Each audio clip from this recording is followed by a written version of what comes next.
report as the head of department for the elementary section.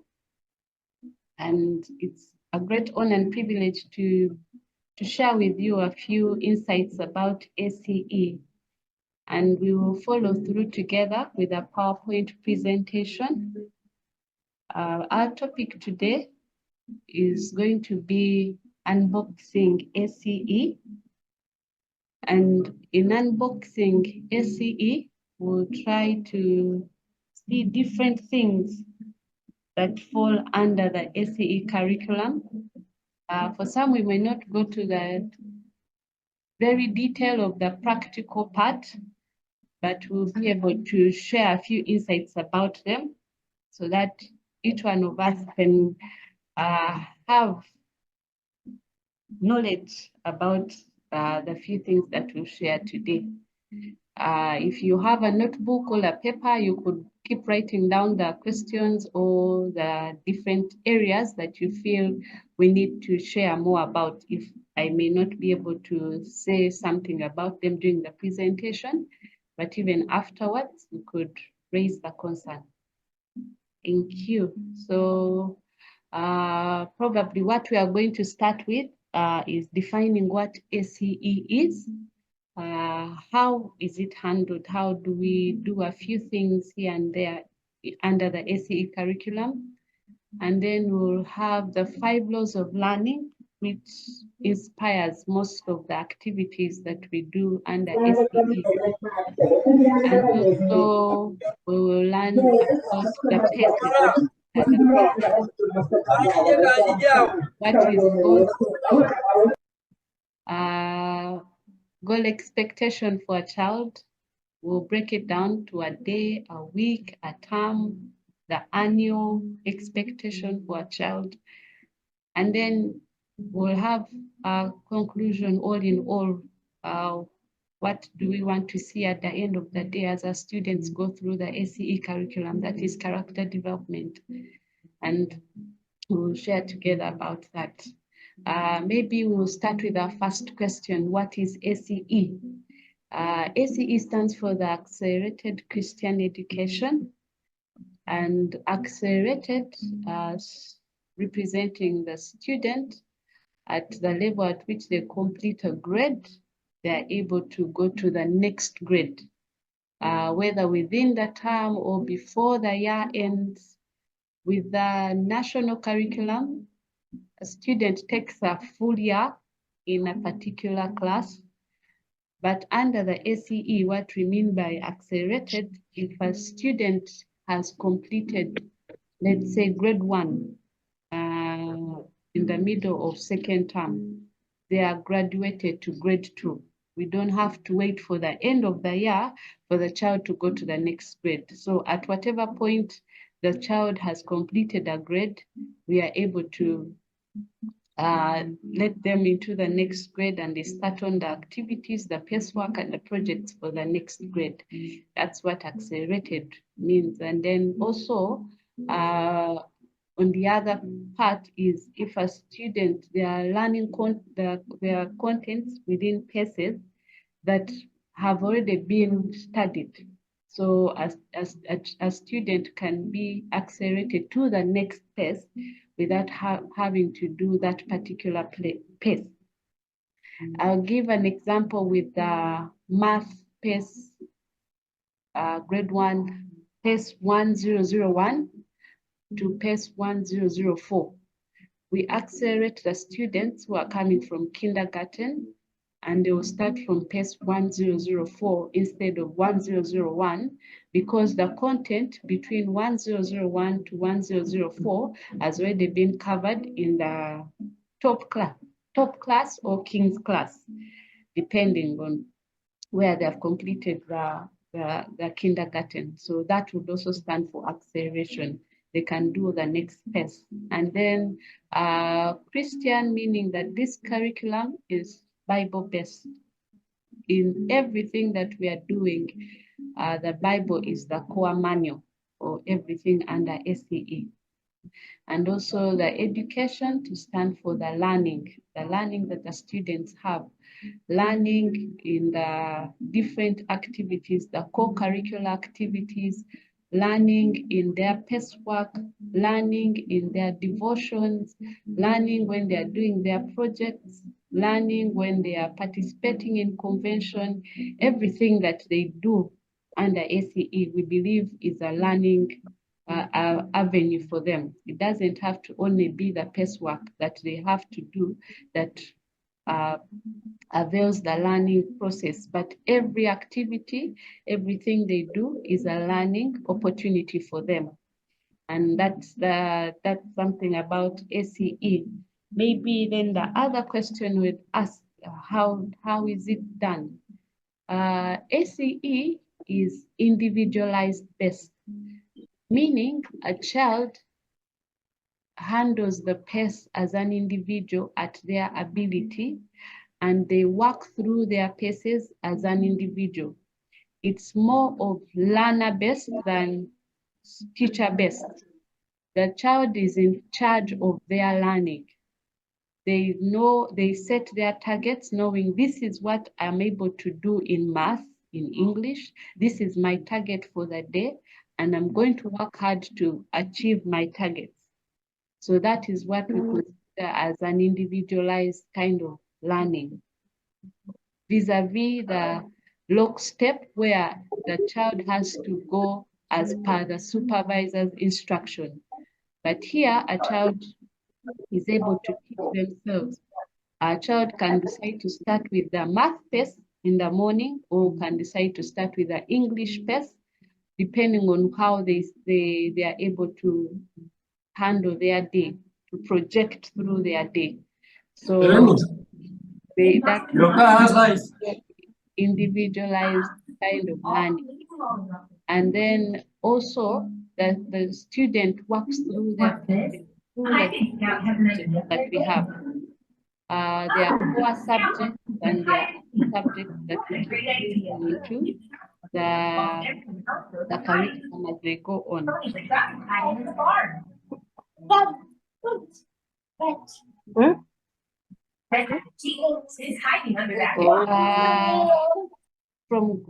From SEE handles students from grade 1 up to grade 12. But just like the principal has shared before, today we are going to measure mainly with the elementary section, because the foundation is where the students have to learn the procedures of ACE. So today we will handle from grade 1 to grade 6. May the concerns, the questions within those grades, where they have to learn the procedures. How do I set goals? How do I raise my flag? How do I use the space within my learning center? Because in ACE, as we had said, it is individualized. A student has an office where they sit and they work through their PESs. Every child, every student has their own space where they work through their work. So that is called an office. Even those who are homeschoolers can create those spaces for their children to be able to do their PES work. And through that, they are able to manage their space as individuals and learn different characters of responsibility. Yes, maybe the other questions we could ask about ACE, the 5 laws of learning. The 5 laws of learning, as we wait for our screen to come up. ACE has 5 principles that we use to evaluate a student's learning. These 5 laws help both the supervisor and the student. So here, supervisor may not mean only the teacher at school, but even the parent at home doing the homeschooling, or the parent who is handling a child for a certain time is also the supervisor. So in these 5 principles that help us Learn ACE, we have a picture to show us to ask these questions. We have a picture, if you can see it before you, you have a seemingly hungry donkey excited to eat a carrot that is stretched out before it. You have a chart with someone riding it, and you have a heavy load behind the rider. And this picture is going to give us a few questions that we'll ask ourselves to be able to understand more about the learning that takes place with the students. And our first question would be, how heavy is the load? Like we can see the load behind. How heavy is this load for the person riding the chart? And our second question would be, how long is the stick? If you can see the stick in front of the donkey, how long is that stick for the donkey to reach out to the bite that is on it? Then we also ask our next question, how effective are the controls? And then the fourth question would be, how hungry is the donkey? Will it keep excited to reach out to the carrot, or it's already tired? Yes, and then we'll also ask another question, how big is this carrot? Yes, I hope you are still together. So we are going to break down these questions to see how do we support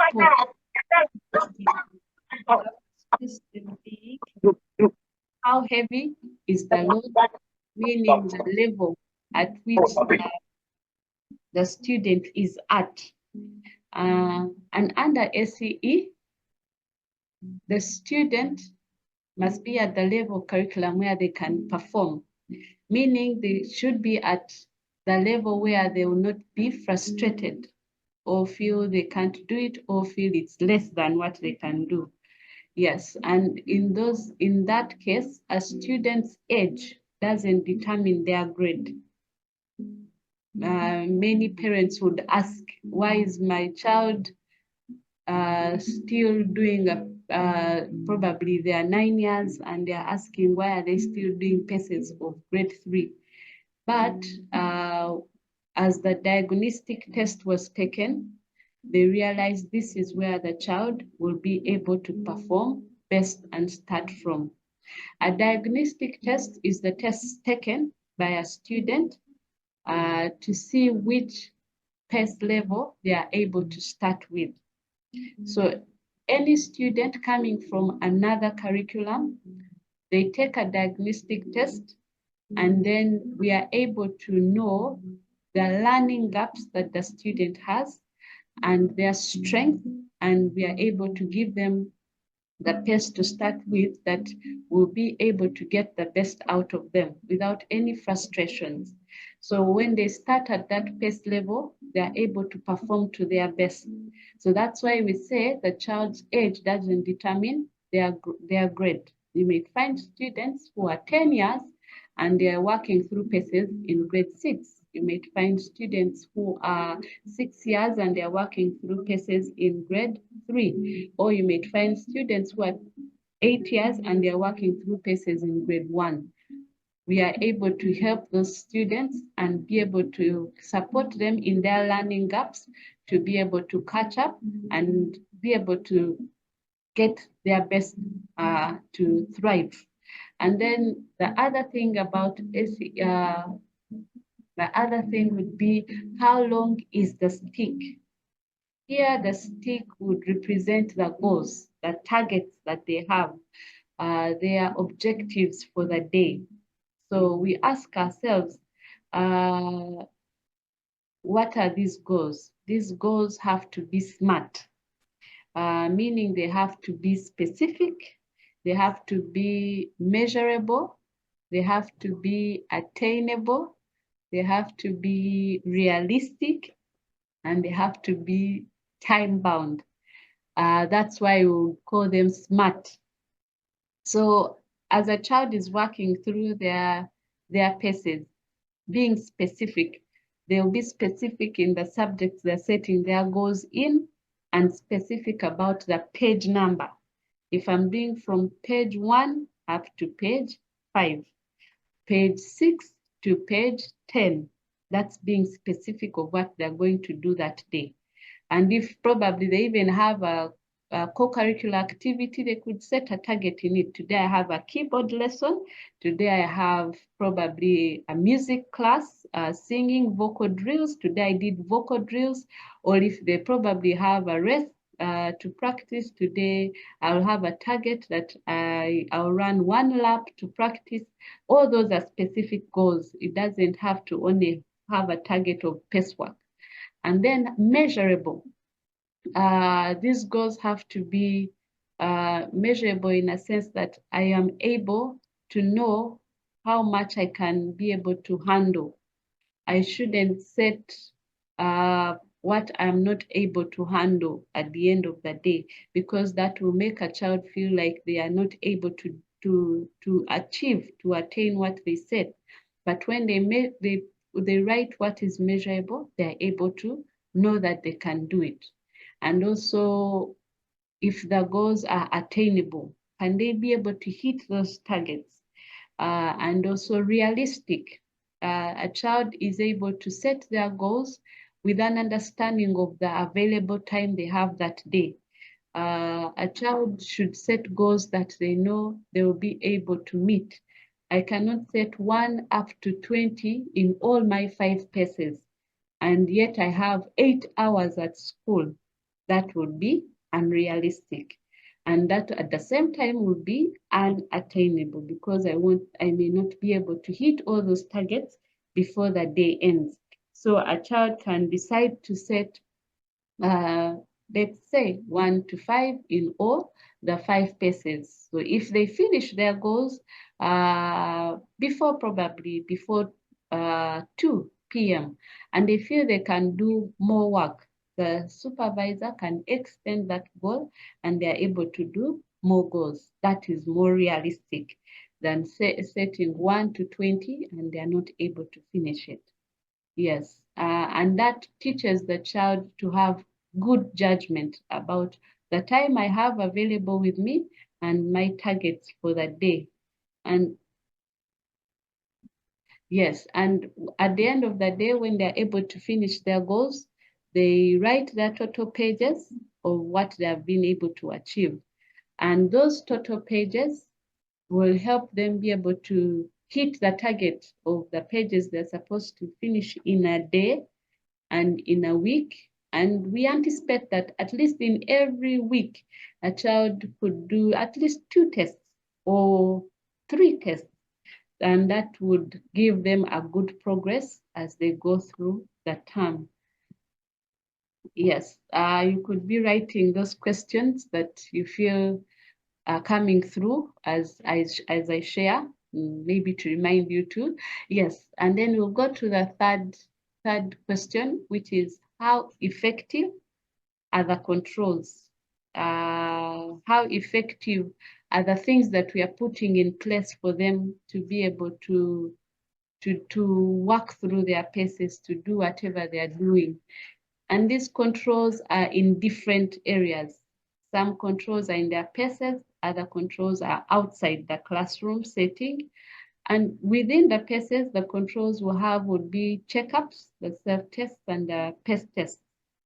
A checkup is a quiz that's like an exercise that is within a pace. After a few pages of a pace, a child will find a checkup to quiz them about the work they have learned so far. So that helps them to know whether they are mastering their content or they need a review. And usually what we advise before a child takes a checkup, they revise the work before, the content before the checkup. We advise them to highlight, to create memory. We advise them to underline the work, so that they're able to understand better. And by the time they take the checkup, they feel they are ready. So the supervisor will initiate to consent that you're ready, you can do the checkup. and then they'll be able to take the checkup, that simple quiz, and then they'll move on to the next pages. And then at the end of the PES, usually the last 3 to 2 pages, we will find a self-test, and that self-test shows whether the child is ready for the actual test at the end of the day. So it creates a mastery of the content that they have learned. So before they do that self-test, they revise through all the work they have done, and then they will also ask for consent to do the self-test from their supervisor, and then they will be able to take it. So if a child is not ready, if they fail the test, the self-test, you let them have time to review, because that shows you they are actually not ready for the actual test. So we help them review, we give them drills, other ways of learning. We can help them to understand certain concepts that we feel maybe this was the main challenge within the PES. So they are able to take them. And when they feel they're ready now, then they can take the actual PES test. So every PES has a PES test. So before we issue the PES, we remove the PES test, the supervisors and the monitors, and then the student is given the PES, which they work through, and they take the test after handing in the PES that they have completed. And those are the controls, and also within the Learning Center. And also the motivations that we have would be the praises, the merits, the stickers, the privileges, the free scoring, the nice words that we tell these kids to build their confidence. That's good, great work, nice job. Those simple words, they may seem simple, but they take a child afar in their learning. It makes them proud of themselves, and even telling them, I'm proud of you. That's something. Or your work is neat, or you have smart work. You've got 100 in gold. Those, they may seem simple, but they make a child glad. Yes, and then we also give them stars. Every PES that they finish, every PES test that they complete, we give them stars, which they put on their progress charts. So every time they receive a star, they are motivated. Yes, there are very many motivations. Some you can create as a homeschooling parent. You can create within the space at home, which are the motivations you can give your student, so that they feel part of the learning still going on, regardless of not being at school. And maybe even the merits can be forwarded to the school so that they also have something to enjoy at the merit shop. Yes, and then maybe the other question, which is our fourth question, how hungry is the donkey? The donkey is not you, the parent. The donkey is the student. I know sometimes the parents are the hungry donkeys. I want my child to do more work. I want them to go to to the next grade. But here, the hungry donkey is the student, not even the supervisor, because sometimes we want the students to hit that, like, you have to go to the next grade. But we have to consider that the hungry donkey is the student. Yes, and this hungry donkey is measured using the PES that they're doing and the PES test. Yes, the student evaluates the understanding of the content using the self-tests and the checkups. The student's progress is indicated by the stars placed on their student's chart. And this one is, like we had shared before, that every test they take, they are given a star. A golden star is the highest and then followed by silver, and next is the bronze star. So a student, when they receive a silver star, they know, oh, I scored between 90 to 98 in my test. And when they score 100, they'll receive a golden star. And when they receive a bronze star, they know I scored between 80. But this can be adjusted according to the learning center, because I know grade 1 students, their work seems a walkthrough. So the scores can be adjusted according to the learning center to help the students be able to hit the targets. Yes. Yes, our fifth question will be,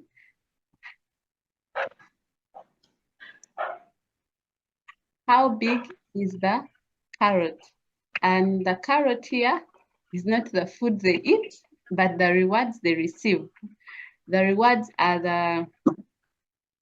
the positive elements, the appreciation used to inspire achievement, build confidence and character. Yes, like we had said from the outline, in all these things that we are doing under ACE, we want to develop a godly character in the students. Yes, and then also motivators and rewards are also part of the rewards, like field trips, congratulations slips, being part of the honor roll, which is an exciting moment for children every Monday morning at school. Am I on the honor roll? Am I the best performer? Being smart? Yes.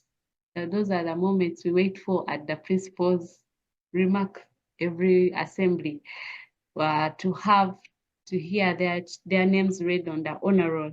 And also merits. These can be given in different ways for different things that they do well, being part of the activities going on around the school, when they support with cleaning up their learning center, Christian services with the domestic department of the school, we give them merits. The merits don't have to only be within the learning center, but outside even the learning center. How do they relate with the other students? Were they considerate when they were lining up for lunch? Did someone do something outstanding outside in the field? Yes, they also get merits for that. Or they can also have a free day. You have free scoring. You don't have to use your flag the whole day. Those are great privileges, or privileges of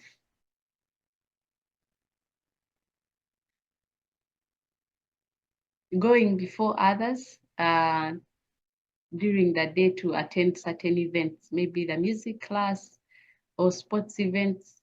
Yes, those are the 5 questions that we are able to answer from the five laws of learning. Yes, maybe then we go to our next where we'll ask ourselves, what is a PACE? Yes, a PACE is the study material in form of a booklet that is used by the learner in the learning center. Maybe on the side, you can see a picture of 5 PACEs. The 5 are the core subjects that we handle under ACE. There's science, SST, English, math, and word building. And each of these PACEs is color-coded. That's a good emphasis. Blue for science, green for SST, red for English, yellow for math, and purple for word building. So even like for the grade 1s, some of them may have challenges to know which one is the English PACE, which is the word building PACE. So we help them learn easier by telling them the color codes. This is the English PACE, it has red. So even when they're setting their goals, they know the English PACE that has red is where I'm going to set my goals, and they're able to set accordingly. Yes, for those who have learners who are in the grade 1, or they are coming from the kindergarten section, that would be a good idea to use to help them learn easier. And then under this PACE, maybe something to remember These are not the only subjects that the students do, but also as they advance, they have other subjects that are added to their curriculum. Subjects like literature, that is added to when they get to grade 3. We also have EMS, which is also added on as they go to grade 7. And also biblical studies, successful living, and so on and so on and so on. So as they advance, they keep adding on other pieces that help them learn different areas and different things that will help their growth. Yes. And also maybe we can see what are some of these things in our PACE? How do we handle a PACE? Yes, so every child is given a PACE for every subject. And on that PACE, they will write their name.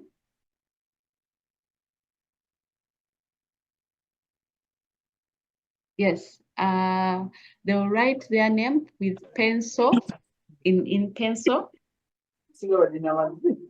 So on every PACE has a learning strip. That's the first page. And a student is supposed to read that first page to their supervisor. Even the ones at home, read that first page to the teacher that's handling them. And it's not only one page, but it's also in different sections of the PACE. Especially for the ones who are in grade 1, there are different pages that have those learning strips. So a student is supposed to read the content, the passage, and then the supervisor scores and then encourages them to continue. So that learning strip helps us supervisor know the reading challenges that the student has. Many parents ask that, how do we help students who have reading challenges? So the PACEs also help them. They read the passage aloud to the supervisor, then you're able to know their reading challenges, and also you can tell them to read it over again before they continue with their work. Yes. Then we also have a score strip. A score strip is what the student, where the child is supposed to stop at every page that has it. So when they reach that score strip, they are able to go and mark their work at the score station. So we have something that they use a marking guide that's a score key. So that score key helps them correct their work, which when it's wrong, they will put an X. When it's correct, they will not mark it. And at the bottom, it has 3 boxes. Then they will put an X in the first box to show that they have scored their work with a red pen. And then the supervisor will initial so that they go back and correct their mistake or continue with their work. That's a score strip. And the child should not go to the next pages without scoring their work. That we also advise with the homeschoolers that they should score their work even before they do their tests. So before a child goes to the next page, they have to score their work. And also the projects and assignments, those are the practical experiments that are within the learning center. They're exciting for a student, or for some which they can do at home, and then they present to their friends. It's exciting to see some of the observations they'll make. I think one of the recent one we had in our learning center was the ones of magnets, how they stick to metals. It was exciting. So encourage your students to take those projects because they're also part of their learning. And then also the checkups. Like we said before, these are the exercises within the PACE to help a child prepare themselves for the actual test, to help them be able to understand the particular work in that PACE. And then we also have the self-test, which a child does before they finish the PACE, and then the PACE test, which is the actual test to show that they have completed the PACE. And after taking that PACE test, they will be able to get the next PACE for the next PACE number. Yes. And maybe one emphasis is a student shouldn't skip a page. We don't encourage students to skip pages within the PACE, except for the ones where they ask the supervisor to initial that the child can skip this PACE. They ask the supervisor because then you have to first check if the child has mastered the concepts before. So if they have, then you can initial, they skip that PACE and go to the next PACE. Yes. And our next question is, what is goal setting? A goal is the student's daily PACE. A goal is the student's daily PACE objective. So a child sets their goals daily. It's a daily activity. And when a child sets their goals today, let's say from page 1 to page 8, and I am able to hit the target, they will cross out that goal, and then before the day ends, they will set the goal for the next day, because they've already finished page 1 to 8. The next day, for the goal to the next day, they will set 8 to probably 10 or 12. So the goal they set using the number that's written on the pages of their PACEs. Every page has a number, so they use those numbers to set their goals. And they have to set their goals up to a score strip so that they're able to evaluate the content that they have learned that day. And at the end of the day, the student counts their total pages and records them and is able to know their targets for the next day. So in instances that the child is not able to finish that goal, the supervisor or the monitor is the one that corrects the goal card. Probably they have stopped on page 6, the supervisor can add just that goal to what they have been able to do that day. And the goals are set on a goal card. An example of a goal card is there. A goal card has to have the student's name. It has the date. We usually write the date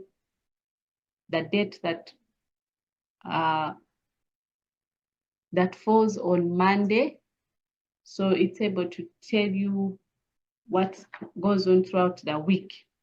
So a goal card, as you can see, has the different subjects, the different learning areas that the child has. It runs from Monday to Friday. So the student sets their goals every day for the different pages, and it has a sequence. Like you can see, if you are looking at English, on Monday they did 1 to 6. The next day they'll start from 7 to 11, and the other day 12 to 16. So it follows a sequence. They can't start from 1 to 6 and then Tuesday it's 8 to 12. No, it has to have a sequence. That's why we say if they are not able, that supervisor or monitor is able to adjust their goal. And like you can see at the end of Monday, the student was able to do 29 pages, and they cross out that they have been able to accomplish those 29 pages. So every goal that you see that is crossed out means that they have been able to complete those goals. Yes. I hope that I'll give you some time to look at it so that you can see if there are any things you've not understood that you will ask later.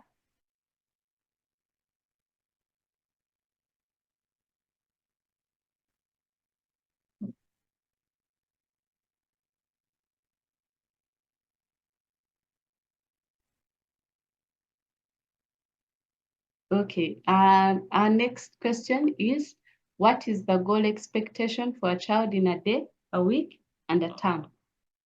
On average, we expect that a child is able to complete 72 paces to complete an academic year.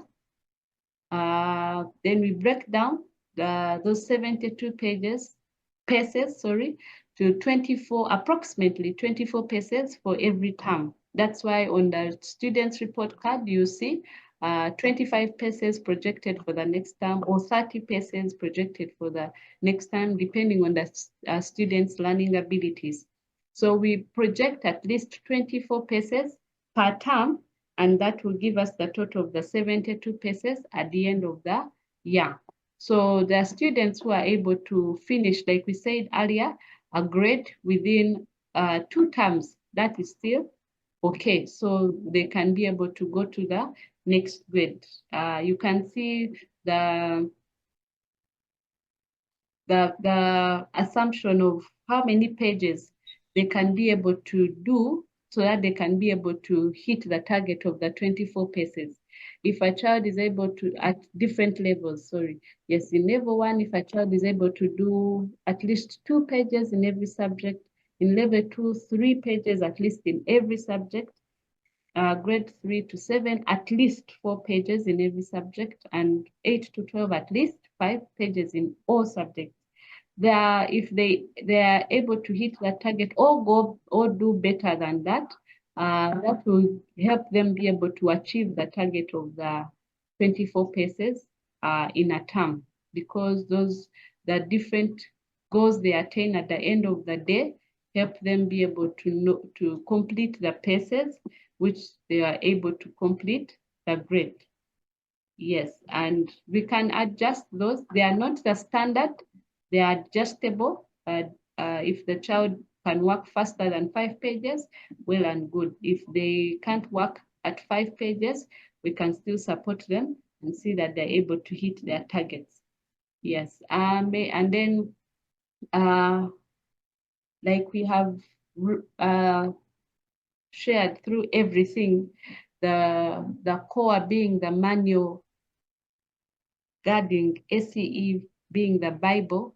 And in all this, as the students are learning, we are training them for godly character, to have wisdom, to have individual accountability, integrity, because this will help them even after they are done with their PACE work. They will remain with them, the character traits. And every PACE on the first page has a character trait that a child is able to do, to learn from. They even sometimes ask them, how were you able to use this character trait? How will you be able to use it? In what ways were you able to use it? In what way were you faithful? In what way were you considerate? When have you been fearful? And how did God remind you to be fearless? Because we want to create a person who is wholesome, who is winning in their paces and also winning in their character. The ACE has 30 of them, and they are before you. I may not be able to read all of them, but you can read through. And this probably can also be used by the parents at home to help them grow their character. Are you being honest? Are you being respectful to the people at home? Are you being courageous? Are you being patient? You can use them as well, not only at school, but even at home, to continue building these students. Yes, there are others, 60 of them. Yes, and all in all, wisdom is the character of God in action, and the student learns to put this character in action in their lives. The wisdom they get through their places, the spiritual wisdom, it's to help build their character for life. And education is for life. Whatever they are learning in ACE is for life. Thank you so much for listening.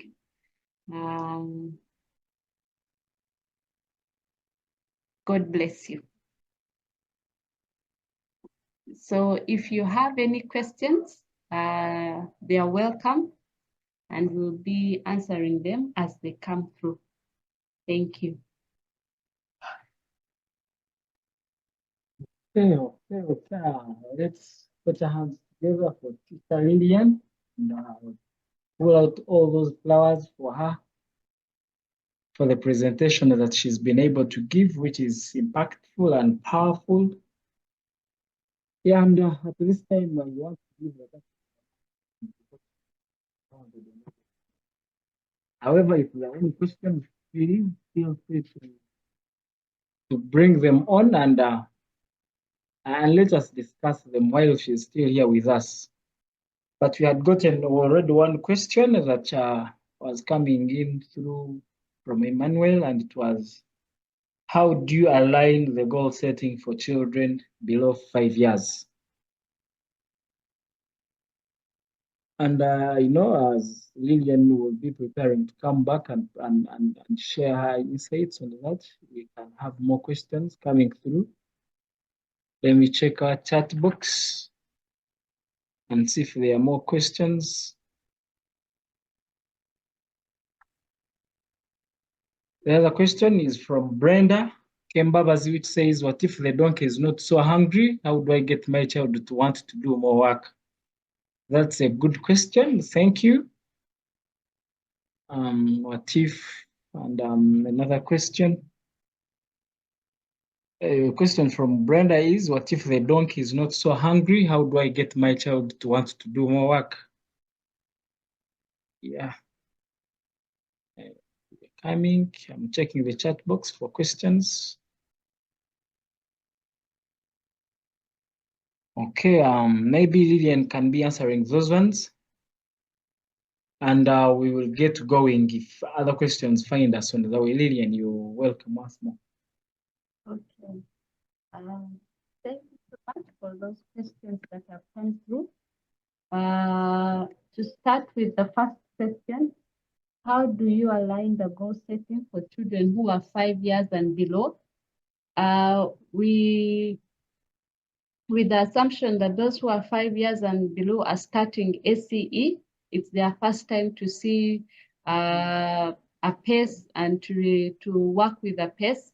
So what we do as the supervisors and monitors, we help them set their goals as we are teaching them to do it. If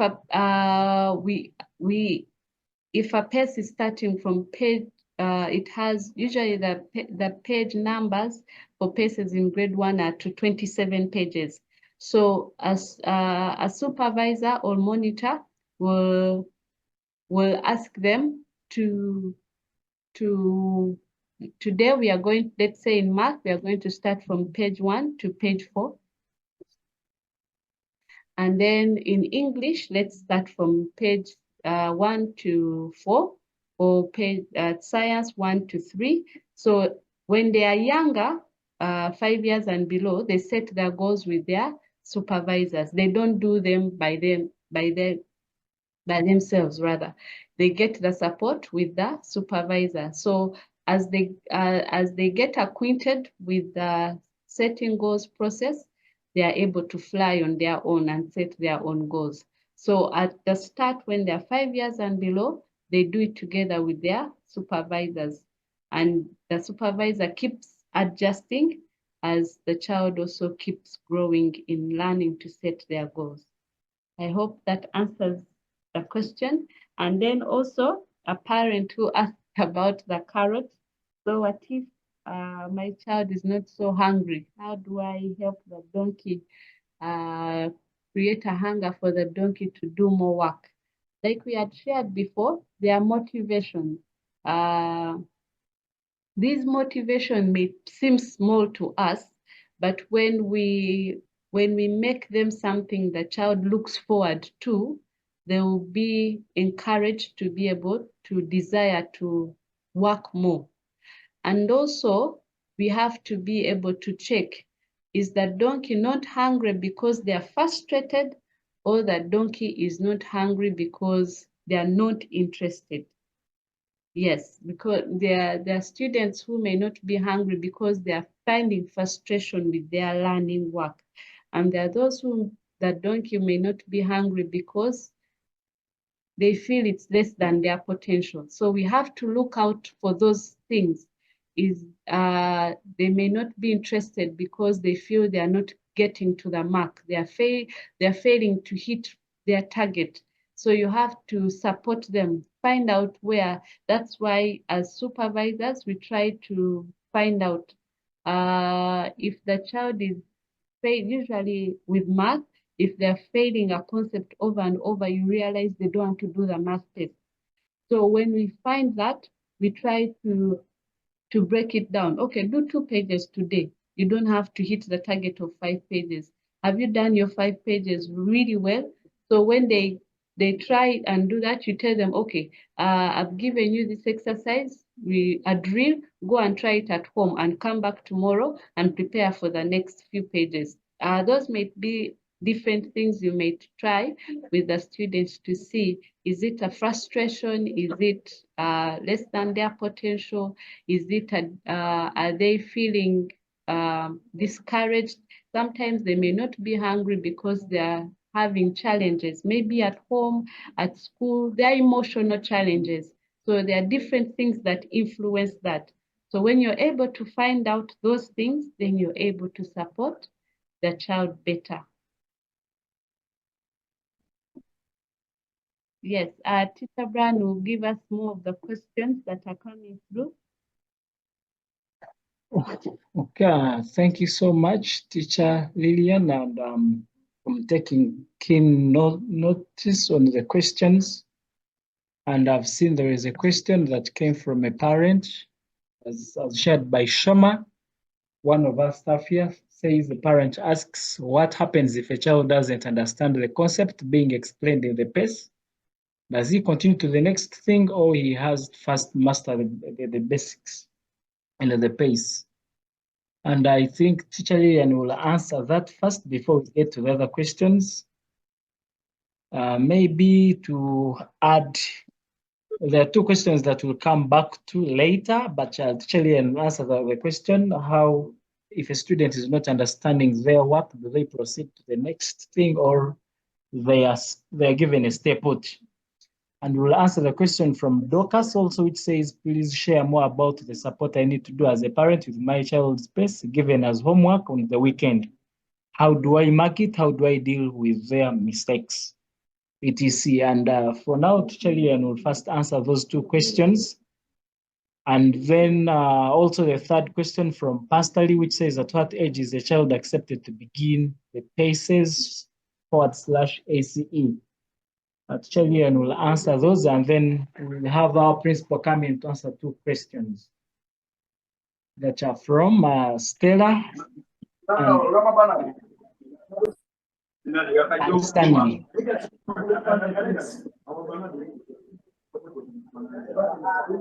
Lillian, taking this question.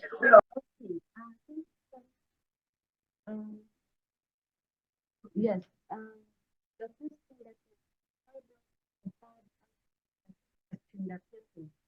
As supervisors, or even if you're the supervisor at home, if you realize a child hasn't mastered that particular concept, they have exercise books, so we can let them also have a few numbers within the same concept in the exercise book. For some, we drill, we give them a review. We can photocopy some work that they are able to try out, exercises they are able to work through before they continue, before they actually take the actual test. That's a good question, because in ACE, what we want to emphasize is mastery of the content. They have to be able to understand, because this work keeps building on to the next concept, to the next test. It doesn't stop at that. For some, we give repeat PACES. If you realize, okay, they didn't actually understand the content, we give them a repeat PACE. They are able to do that PACE again and understand better, and then they are able to progress. But then also, even as a parent, you can also continue the support. that the child needs.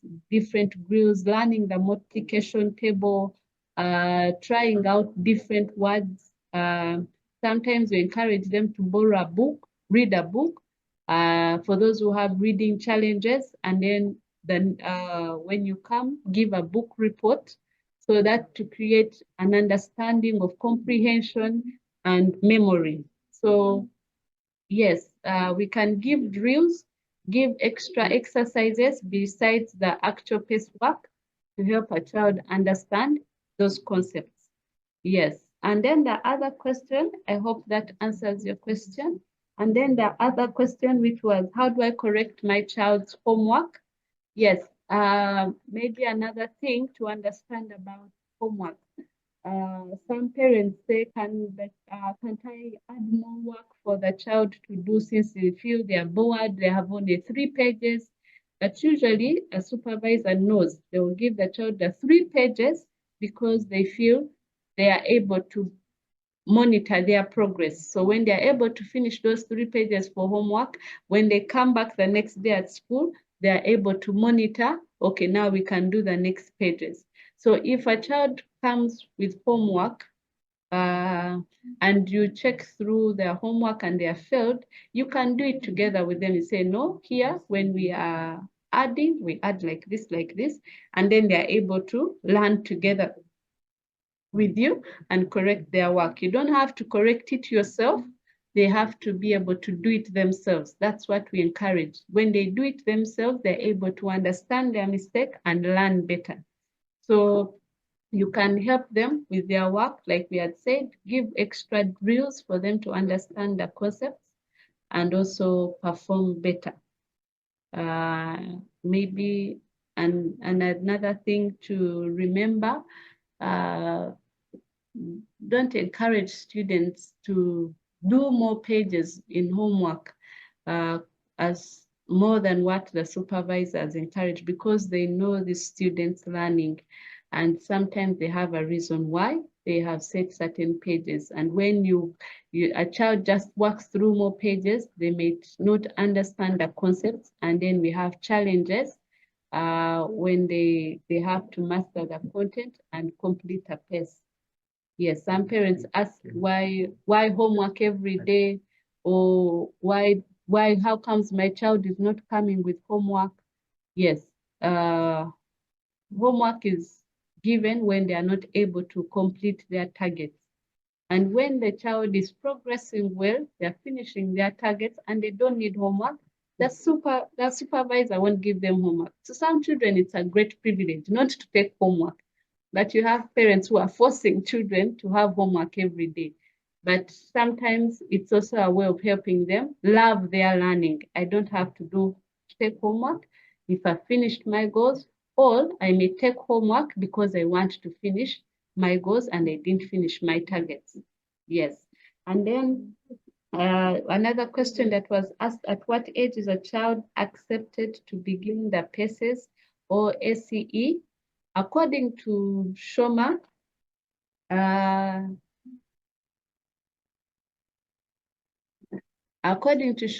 we encourage.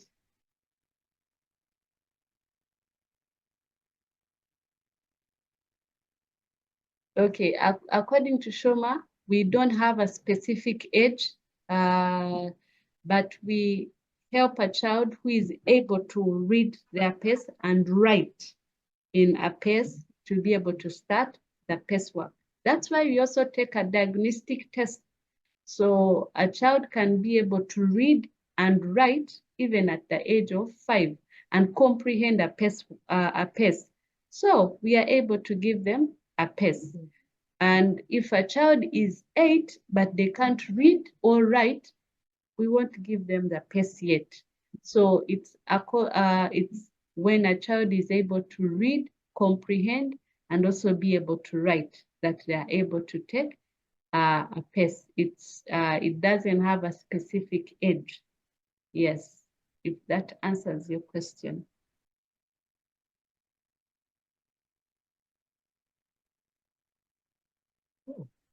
Okay, thank you so much, Teacher Lillian. And I'm still taking note of a few questions. And like I said, Stanley's question will be answered by Principal Grace, and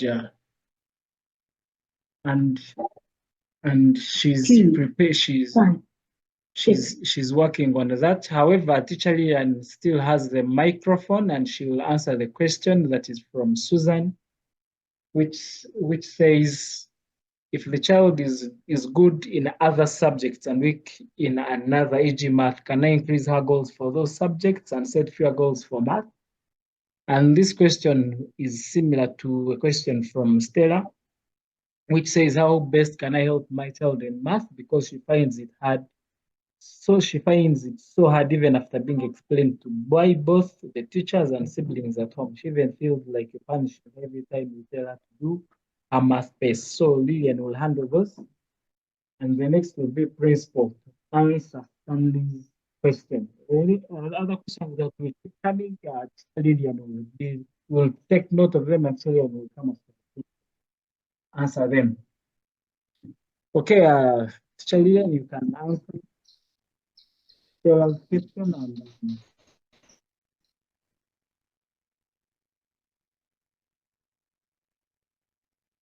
and Susan's question. Start with Susan. Okay, the question says, how best can I help my child in math because she finds it so hard, even after being explained to by both the teachers and siblings at home? Yes, we realize that even as supervisors for these students, math to them is an attitude.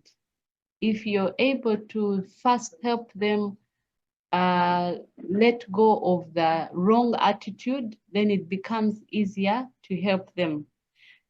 We notice that most times they want to do the last piece as math, but you emphasize to them that in every learning, math is also an important aspect of learning. It's a mindset and an attitude that we are supposed to target, not just the child's ability, because these students, when they go to a next space and it seems easier than the previous space, you realize they work through the math space and they're like, this work is easier than last time.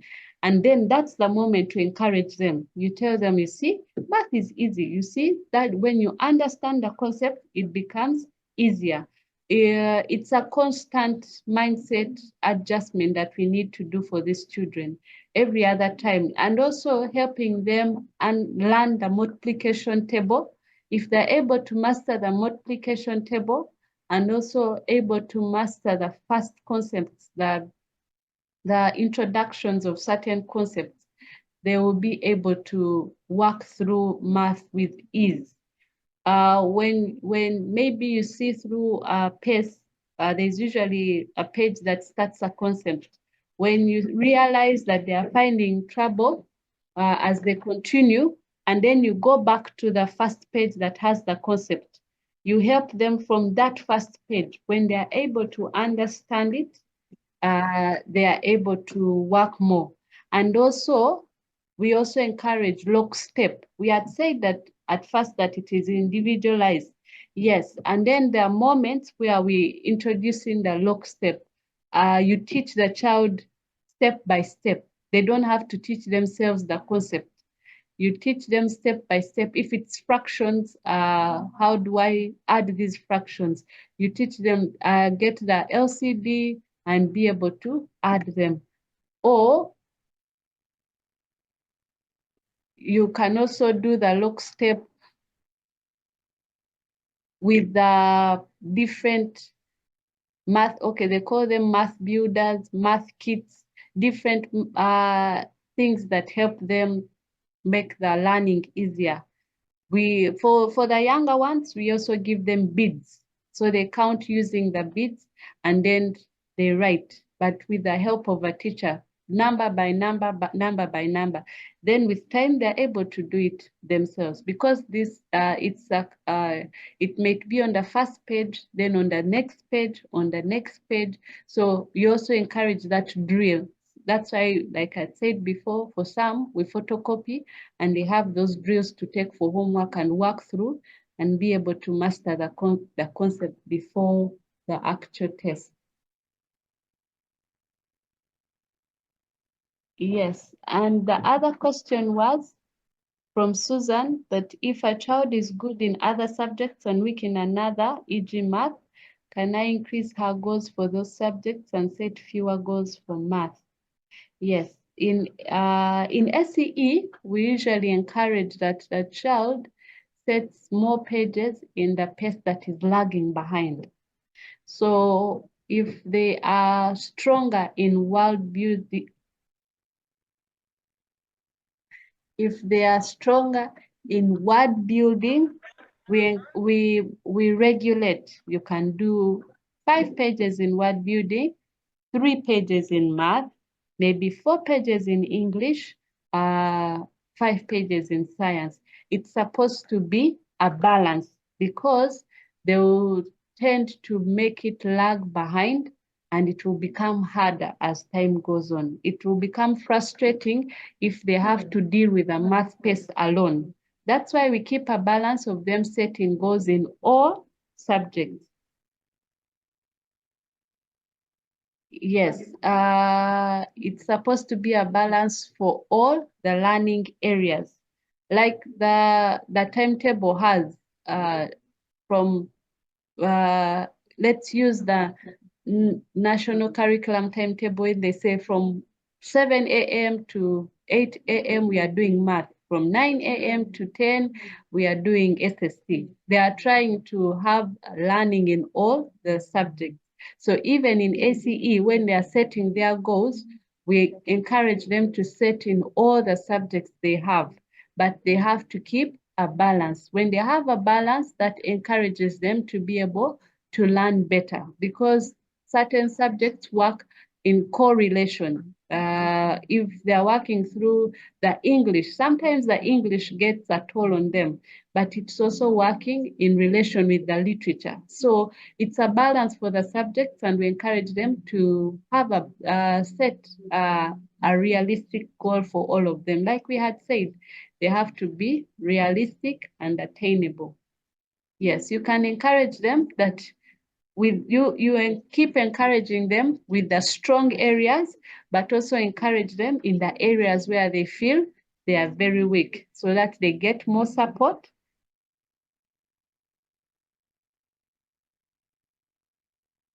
To keep working in their paces. Yes, I see another question from Prosi Kimboa. Someone is telling me that they don't start with math because it slows them down.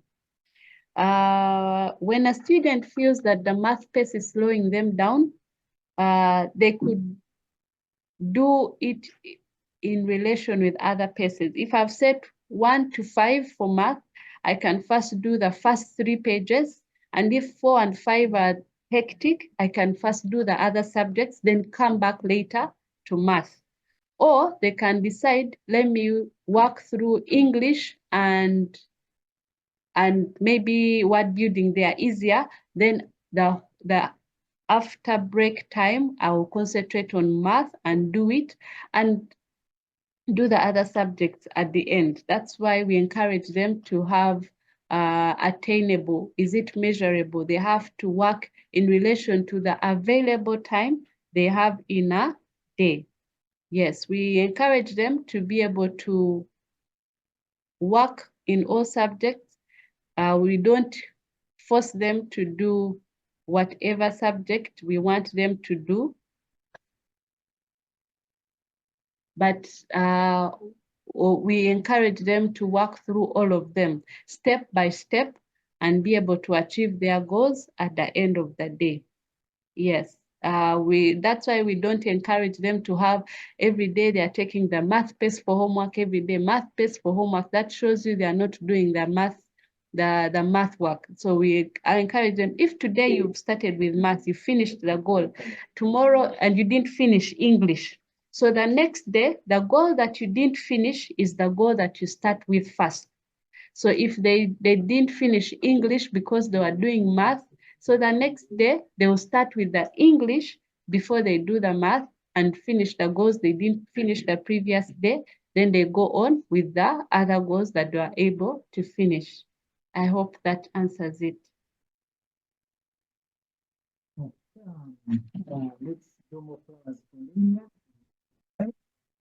She's really performing her best, and yeah, let's give her the flowers. Everyone see the flowers flying through, and then we'll now we'll receive our principal to answer two questions that are coming in from Stanley. And the first question was if ACE certification can allow a student join university here in Uganda, what's the process? And then worldwide, which universities? And then she also take on a question about practical sessions at Shoma. How is it done? Their science laboratories. And if they, and we'll keep noting these other questions as they come through. In case they're not coming through, we appreciate you for keeping us busy and keeping the questions coming through. And we love it that way. Thank you. We can now receive the principal. Well, thank you. Thank you very much, Brian and Lillian, for a job well done. I think they're doing so well. I'll go straight to the question that Stanley asked. I'll begin with the first one. Kindly compare the SCE curriculum with the recent Ministry of Education and Secondary. What happens when the child has reached the level to join university? Will the SCE certificate be allowed locally and worldwide universities, and where? Please cite examples. Okay, well, with SCE, like Lillian has taken us through, SCE is individualized, and it is basically the child that does the work. The supervisors are simply there to oversee the child's work, but the brain work and whatever the child has to do to progress to the next level is basically on the child. But nevertheless, we support as supervisors and parents. And when we look at the national curriculum, the current one, we realize that a few modifications were made, and it is more related to ACE, though with the current Ugandan curriculum, the activities done are done by the student, but emphasis and follow-up is done by the teacher.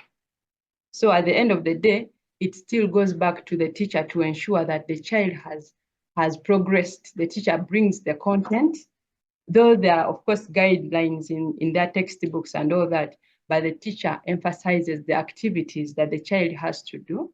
The teacher leads and gives direction. So at the end of the day, we realize that whatever content the child has to do is dependent on the teacher. If the teacher has not brought up an activity, if the teacher has not followed up on an activity that the child is supposed to do, that child will not do that activity. And that affects the child's learning. But with the SCE, we already have paces that have guidelines and the content that the child has to do, whether they want it or not. If they fail, they have to do it over and over again so that they master content. So SCE is all about mastering content. And at the end of the day, we realize that the child, the product of the child that has done SCE is more independent and more knowledgeable, more dependable compared to a child that has followed through with the new national curriculum. And I encourage us to do more research about the new curriculum and make those comparisons. Because at the end of the day, if a child is doing research about the work that he or she has learned, they are able to understand it more compared to what they have received and they have to do. Basically, they're just practicals that they do in the new curriculum. And that pushes me to the question of practicals in Shoma. Well, like we have seen posts coming through from the Kasanje section. Kasanje is really doing so well when it comes to practicals because they have space and time, given the fact that they are a boarding school. And we see that children have to do the practicals. It is a must. It is unfortunate that we are disadvantaged here in Shoma, Ntinda. The space limits us, but we have equipment that we use here in Shoma. So what happens is when a child, we always categorize them, we group them. Teacher Lillian has a method that she's using in her class with projects, because for them, they're not like the seniors. For the juniors, she has encouraged them to do projects at home and then come and do presentations here at school.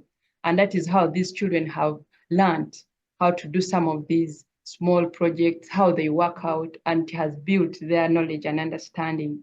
So here in Shoma, that is what we do.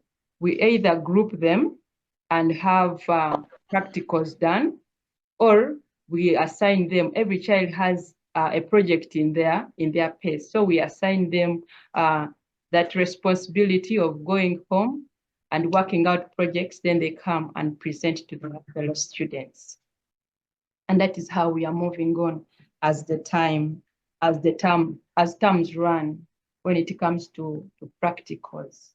But with the senior level, because we have the projects that they have to do as part of the certification, and that arrangement is done when they are through with their PACE-work. We embark on the science projects that they have to do. So a child chooses a question that they have to, it's either vitamin or fats or something that they have to work on, and that we avail the materials, whatever necessary materials that are needed for the child to work through, and they are guided with the help of the supervisor. So administration handles that, and at the end of the day, children have progressed. We have seen children graduate from one level to the other, general level, and the advanced level. The school has supported in that line. Now, when it comes to universities, like Stanley had inquired, we in Uganda, we are lucky that we are graduating the first student this year, that is Angel Gloria from SCE, and she has gone through the process and she has passed, she has succeeded. So now the task that is ahead of us is finding her the right course and the right university. Shoma has supported parents in that regard. When certificates come through, we have the general certificate and then the advanced certificate. When those certificates are returned, or when we receive them from South Africa and a child is ready for university, we take them to UNEB. That is for the parents that want to take their children to Ugandan universities. We take their certificates, their transcript and certificates to UNEB, and they equate them to the Ugandan standards, the UNEB standard. And now when you're applying to, let's say, Chambogo, UCU, Makerere, you take two of those certificates, the UNEB certificate that has been equated, and then the ICCE certificate. So those two are used and are looked at and compared, and then the courses that you have applied for are the ones that that are considered.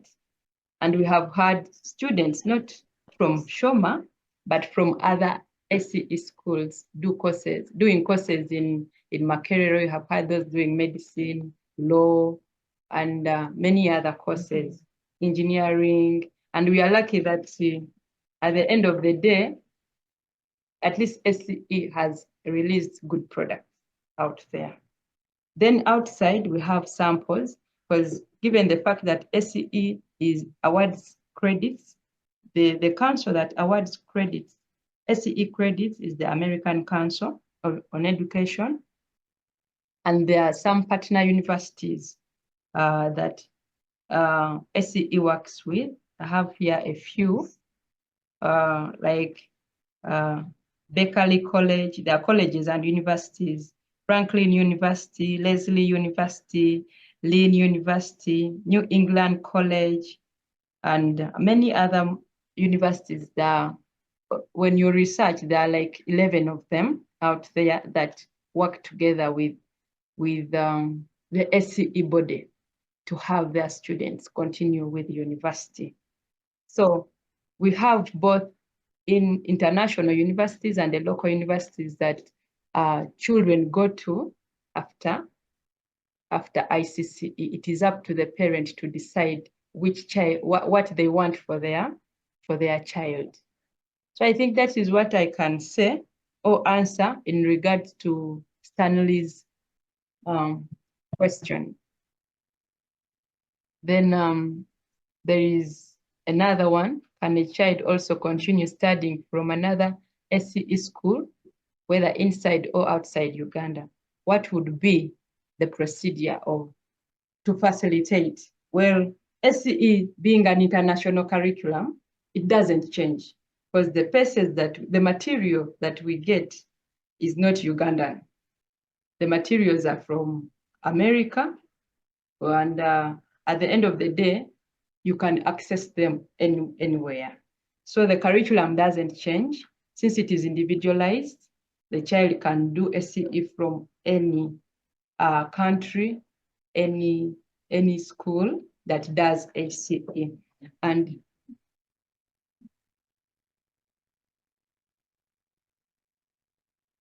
so we realize that when a child has started with SCE and is transitioning from one SCE school to another SCE school, what we do is we receive a release letter from that SCE school. Then we receive the previous report and the supervisor's progress card or report that shows the level and what the child has been able to do in the previous school. So we just continue from where the child stopped. But of course, there are always challenges. Some children come and they have moved ahead, or they have stagnated in a way. So we apply the acceleration method, like the SCE is.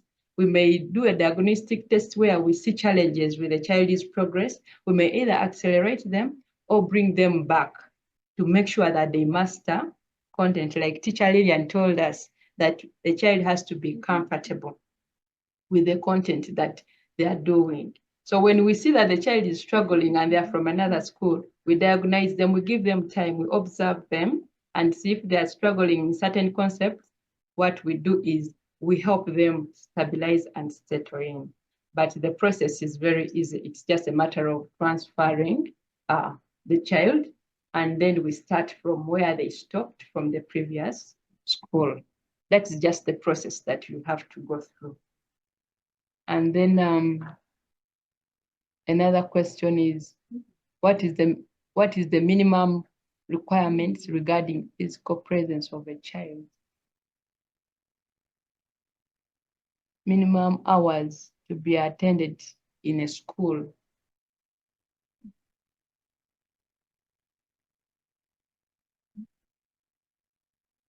Let me ask Teacher Nicholas to attend to that question as I take a breath.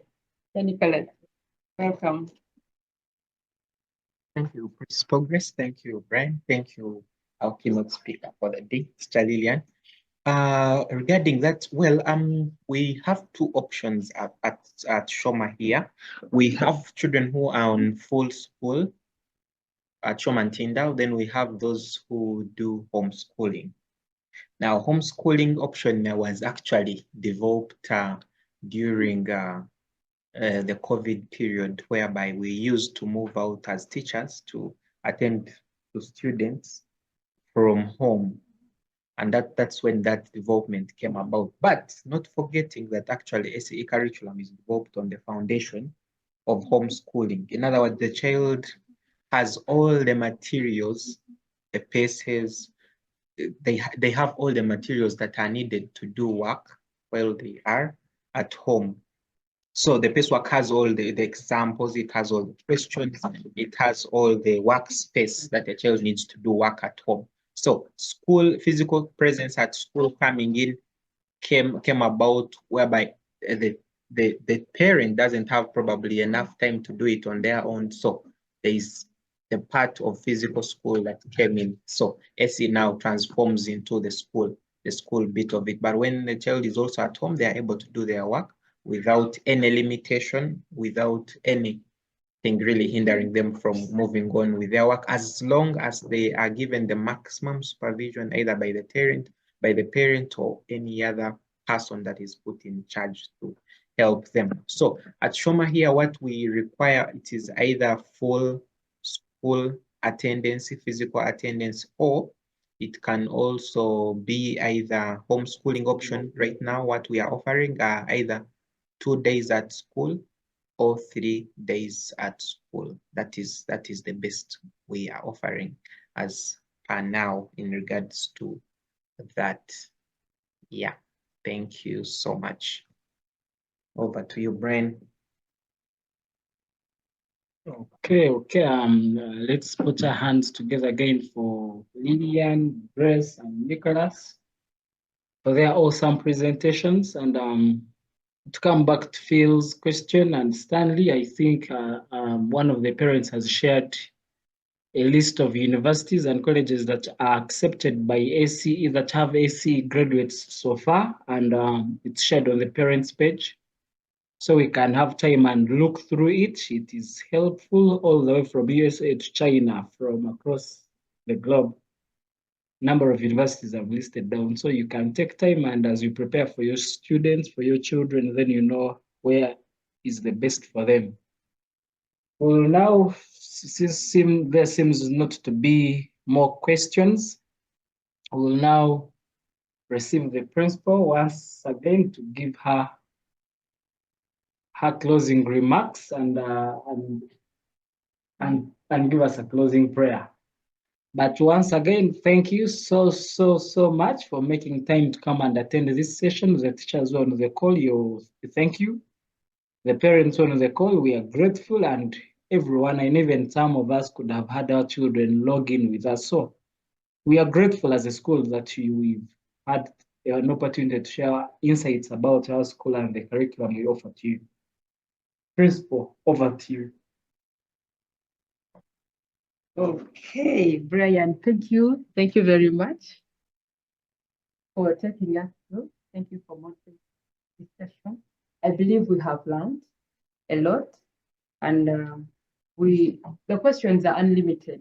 We encourage that you keep dropping those questions in to the supervisors, the administrators.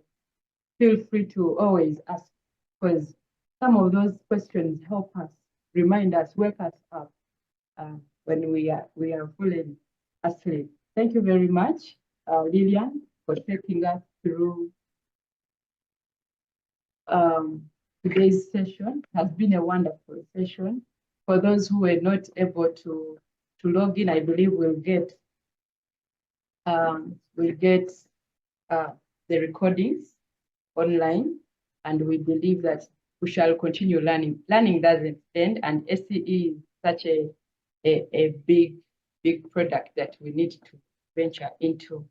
We would like to thank you, any other voice, to Brian, thanking him for taking us through and making us able to have this session.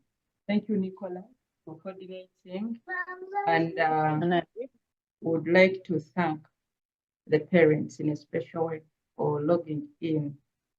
Just a few announcements on table. We have PTC coming up, and I really encourage, because it is through PTC that we have come to ask questions concerning our students, concerning the curriculum. So I encourage us to come in person to attend PTC. Find out how your child is progressing. Ask those questions now when you meet one-on-one with the supervisor. Then I also encourage our children to do homework over weekend, because sometimes you get those challenges with children who don't do their homework at home during weekend. Otherwise, I will not say much. I would like to put this to an end with a closing prayer. So let's humble ourselves wherever we are and we pray. Heavenly Father, we thank you. We bless your holy name. We thank you for Shoma Christian Academy. We thank you for the students, the parents that have chosen to be part of this family. We thank you for the teachers. We thank you for the administrators and directors of King of Glory. Everyone that is connected to Shoma Christian Academy, Father, we thank you that you brought them together as a family. Even as we look forward to growing a community, a nation that fears you, that hearkens to your voice, O King of Glory, we pray that you will use us as great stewards, O King of Glory. Use us as vessels of honor to build the next generation of King of Glory. Father, we bless your holy name for the facilitator, Lillian, that has taken us through, for the administration of Shoma, O King of Glory. Father, we pray that you continue uniting us, endowing us with wisdom, knowledge, and understanding. Father, we pray that whatever we have learned today, whatever we have shared today, O King of Glory, shall help us learn more, shall build us, O King of Glory, as a family, shall build us to help us grow this school, to help us grow this nation. Even as we continue with our daily work, we pray that you will guide us, you will walk with us and be with us all through. We thank you and bless your holy name. For it is in Jesus' name that we have prayed and believed with thanksgiving. Amen. And may the grace of our Lord Jesus Christ and the love of God and the fellowship of the Holy Spirit be with us. Amen. Thank you very much. God bless you so much.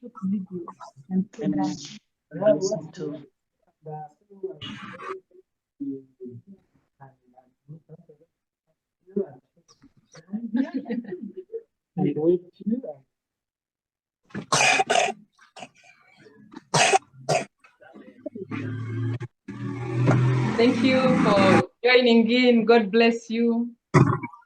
Lillian.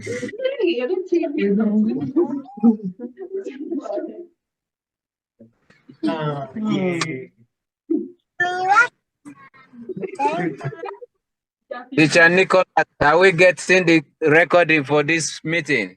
Yes. It is coming. Thank you so much. And God bless you all. Bless you too, Pastor. Have a lovely weekend. Thank you. Okay.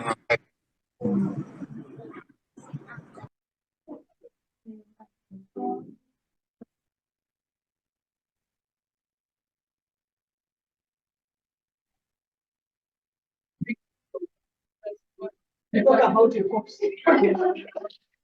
Yes.